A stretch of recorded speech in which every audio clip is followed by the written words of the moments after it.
अब तो जो खबरें हम लोग पढ़ते हैं, न केवल इंजन टकरा रहे हैं अध्यक्ष महोदय, अब तो डब्बे भी टकराने लगे हैं।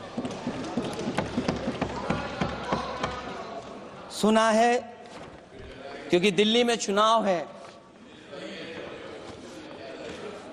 आप इंजीनियर की डब्बा हैं। ये हमारे पुराने माननीय सदस्य हैं, आप हम एक हैं, बस जगह अलग बदल गई। जिस विभाग के मंत्री हैं वो हमारा ही काम है, आप लोग अच्छा नहीं कर रहे हैं।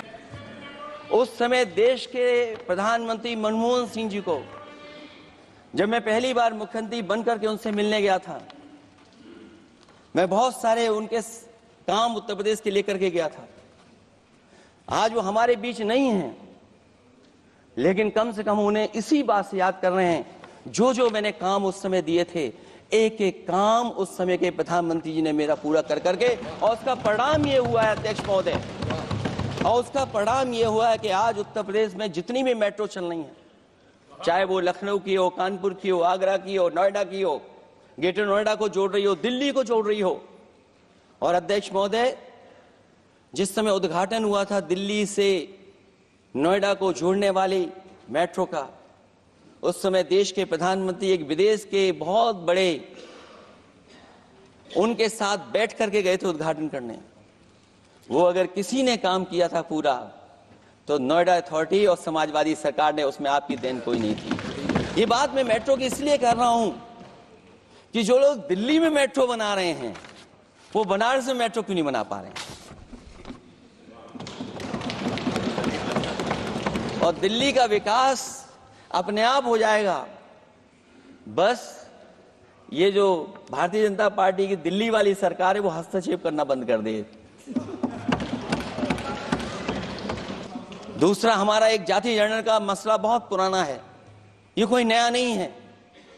आरक्षण के सवाल पर इस देश में दक्षिण भारत से लेकर के उत्तर भारत में और देश में जगह जगह पर बहुत सारे नेता ऐसे रहे जो आज हमारे बीच नहीं हैं, जिनकी वजह से हम आज उस आंदोलन को आगे ले जा रहे हैं।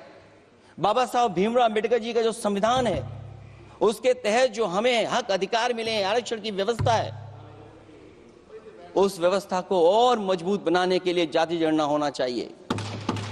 उसके पक्ष में अब तो कांग्रेस पार्टी भी है। एक समय था जब कांग्रेस पार्टी उस पक्ष में नहीं थी। और अध्यक्ष महोदय, मैं बड़ी जिम्मेदारी के साथ कहना चाहता हूं, अगर उसी समय कांग्रेस पार्टी भी पक्ष में होती, तो आज हमें आपके सामने खड़ा नहीं होना पता, मांगना नहीं पड़ता जाति जनगणना। लेकिन अध्यक्ष महोदय, मैं अपने कांग्रेस पार्टी के साथियों से भी कहना चाहूंगा, अध्यक्ष महोदय, मैं कांग्रेस पार्टी के साथियों से भी कहना चाहता हूं, हम आपके साथी हैं, और इस मुद्दे पे तो हम आपके साथ और आपके आगे भी चल करके आपका साथ दे देंगे। अब जाति जनगणना को कोई नहीं रोक सकता है। एक दिन ऐसा आएगा अध्यक्ष महोदय, एक दिन ऐसा आएगा, कोई टकराट नहीं है, आपके इंजन जैसे नहीं है। आपका एक इंजन, अध्यक्ष महोदय, ये अध्यक्ष महोदय, हम तो, मुझे कभी कभी ये लगता है कि प्रधानमंत्री जी जितना अपने लोगों को ध्यान दे करके समझाते हैं, इतना ये समझते ही नहीं है। वो अध्यक्ष महोदय, वो सबसे ज्यादा सोशल मीडिया के बारे में जानकारी रखते हैं। आप भी जानकारी रखा करो। अगर आप जानकारी रखोगे तो आपको सच्चाई पता लग जाएगी। एक इंजन ने नमस्कार नहीं किया था दूसरे इंजन को, अगर याद हो तो पता कर लें।